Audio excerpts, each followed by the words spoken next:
Uyghurs being ignored? Where are all the human rights activists?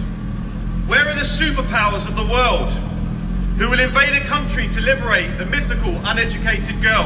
Where are the Muslim leaders? We need you. The Uyghurs need you. The Prophet, peace be upon him, said that the greatest struggle is the word of truth to the tyrant ruler. Well, let's address the leader of the CCP, shall we?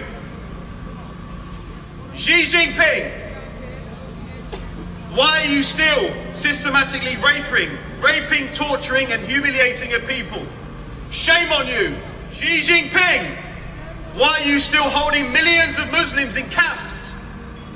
One in 10 Muslims are currently behind bars. Shame on you. Shame on you. Xi Jinping, why are the Uyghurs still being sold into forced labour? Shame on you. Shame on you. Xi Jinping, why are you still forcing Uyghur women into marriages they don't want to do? Shame on you. Shame on you. Xi Jinping, why are you still forcibly sterilising Uyghur women, cutting out their wombs?